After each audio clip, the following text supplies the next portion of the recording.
पेट wait town में दोस्तों आपका स्वागत है। दोस्तों आज हम कैटल्स की एक ऐसी बीमारी के बारे में बात करेंगे जिसका नाम है इफ्यूमेरल फीवर, जिसको टीडीएस भी कहते हैं, 3 डेज सिकनेस, या इसको मियादी बुखार भी कहते हैं। तो दोस्तों आज हम इस बीमारी के बारे में पूरी डिटेल से जानेंगे कि ये बीमारी किस कारण से होती है, इसका उपचार क्या है, सावधानी अपने को क्या क्या रखनी है। तो दोस्तों अगर आपने अभी तक हमारे चैनल को सब्सक्राइब नहीं किया है तो प्लीज़ सब्सक्राइब कर लीजिए, बेल आइकन के बटन को भी दबा दीजिए। तो आइए दोस्तों शुरू करते हैं। दोस्तों एक तरह से वायरल बीमारी है और मौसमी बीमारी है। बरसात के मौसम के बाद में दोस्तों इस बीमारी से ग्रसित अपने को पशु दिखाई दे सकते हैं, क्योंकि दोस्तों बरसात का मौसम जैसी शुरुआत होता है तो उन दिनों में मच्छर और मक्खियों का प्रकोप काफ़ी बढ़ जाता है वातावरण में, जिसके कारण क्या है कि ये पशु में रोग जो है एक दूसरे में बहुत जल्दी ट्रांसफर होता है। तो दोस्तों ये इंसेक्ट बाइट का रोग है। ज़्यादातर क्या है कि मच्छर मक्खियाँ ही इसको फैलाती है। अगर टीडीएस बीमारी आपके पशु में आ जाती है तो दोस्तों घबराने की कोई ज़रूरत नहीं है। इसमें पशुओं की मृत्यु दर न के बराबर होती है। अगर सही समय पे उपचार मिल जाता है और सही तरह से आप दोस्तों सावधानियां रख लेते हैं, पशु की केयर कर लेते हैं, तो इसमें पशु की मृत्यु दर न के बराबर है, आपका पशु ठीक हो जाता है। क्योंकि दोस्तों ये वायरल बीमारी है तो एक तरह से ऑटो इम्यून सिस्टम से ही दोस्तों ये ठीक होती है। फिर भी अपने को क्या है कि टेम्परेचर ज़्यादा होने की स्थिति में, जैसे आप इस स्क्रीन पे देख रहे हो अभी गाय का जो टेम्परेचर 104 डिग्री फ़ारेनहाइट के आसपास है, तो दोस्तों टीडीएस में ये भी रहता है कि जो आपके पशु का टेम्परेचर रहेगा वो 103 से लेके 106-60 डिग्री फ़ारेनहाइट तक दोस्तों काफ़ी हाई जा सकता है। तो वहाँ पे दोस्तों अपने को एक डॉक्टर को, अनुभवी चिकित्सक को बुला के दोस्तों ट्रीटमेंट करवाना होता है। वो कुछ आपके पशु को पेन किलर देते हैं, बुखार के लिए देते हैं, और साथ में एंटीबायोटिक्स भी देते हैं, और दोस्तों नरवाइन टॉनिक इंजेक्शन भी दोस्तों साथ में दिए जा सकते हैं। दोस्तों इस वीडियो को आप पूरा देखिएगा, मैं अंत में आपको इस बीमारी का उपचार भी बताऊंगा। और दोस्तों जब भी अगर आपके पशु में टीडीएस के लक्षण दिखाई देते हैं तो उस समय आप तुरंत क्या करें कि अनुभवी चिकित्सक को बुलाएं और अपने पशु का इलाज करवाएं। दोस्तों अब जान लेते हैं कि अगर इफीमेरल फीवर आपके पशु में हो जाता है तो इसके लक्षण कैसे अपने को दिखाई देंगे, कैसे अपन पहचाने कि ये टीडीएस है। दोस्तों सबसे पहले अगर लक्षण की बात करते हैं तो इसमें काफ़ी ज़्यादा हाई फीवर रहता है।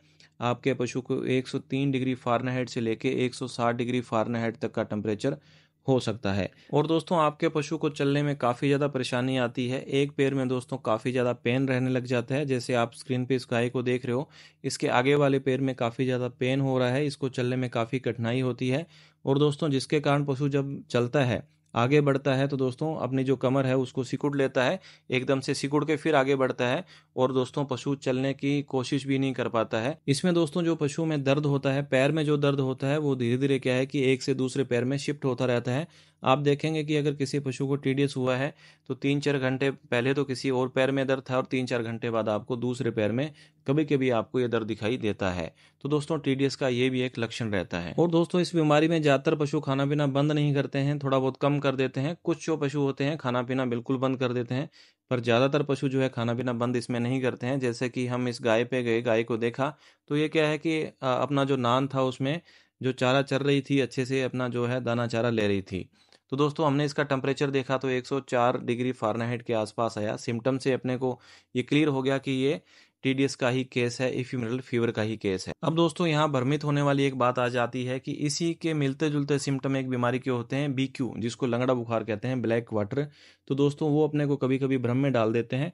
इसलिए मैं आपको बार बार कह रहा हूँ कि आप एक अनुभवी पशु चिकित्सक को बुलाएं और उनसे ही आपके पशुओं का इलाज कराएं। ये जो वीडियो दोस्तों मैं बना रहा हूँ सिर्फ और सिर्फ आपकी जानकारी के लिए, न कि आप इस वीडियो को सुने और घर पे ही पशुओं का इलाज करने लग जाएं। क्योंकि दोस्तों थोड़ी सी लापरवाही अगर आपने की तो आपके पशु की जान भी जा सकती है।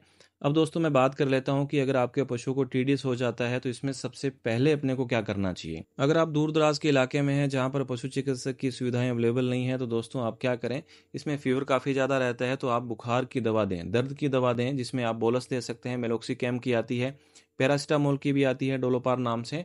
तो दोस्तों वो अपन पहले फीवर की टेबलेट दे सकते हैं, अगर उससे आराम आ जाए तो ठीक, नहीं तो अपने को कैसे न कैसे करके पशु चिकित्सक को वहाँ पे अपने पशु को चेकअप कराने के लिए बुलाना ही होगा, ताकि वो पशु को अच्छे से चेक कर सके, उसको इंजेक्शन लगा सके। अब दोस्तों अपन एक प्रॉपर इलाज की बात करें कि जो वेटनरी फील्ड से जुड़े हुए हैं उनके लिए अगर अपन बात करें, जो अभी फील्ड में नए हैं, तो अपने को इस बीमारी में क्या क्या अपने को ट्रीटमेंट देना चाहिए। दोस्तों सबसे पहले रहता है कि इसमें एनाल्जेसिक दिया जाता है, एंटीपायरेटिक दिया जाता है। जो अपन सबसे बेस्ट जो इंजेक्शन रहता है वो रहता है फिनाइल ब्यूटाजोन, आर्टिजोनेस नाम से आता है। इसके अलावा दोस्तों मेलोक्सिकैम भी दिया जा सकता है, पैरासिटामोल का भी दोस्तों इंजेक्शन दिया जा सकता है, कॉम्बिनेशन में आता है मेलोक्सिकैम प्लस पैरासिटामोल, वो भी दे सकते हैं, और मैग्लूडाइन है दोस्तों वो भी दे सकते हैं। तो दोस्तों कोई भी अपन जो एनाल्जेसिक इंजेक्शन इसमें दिया जाता है। इसके साथ साथ दोस्तों हल्का फुल्का कोई एंटीबायोटिक, नॉर्मल एंटीबायोटिक दिया जाता है ताकि कोई सेकेंडरी इन्फेक्शन होने के चांसेस न रहें।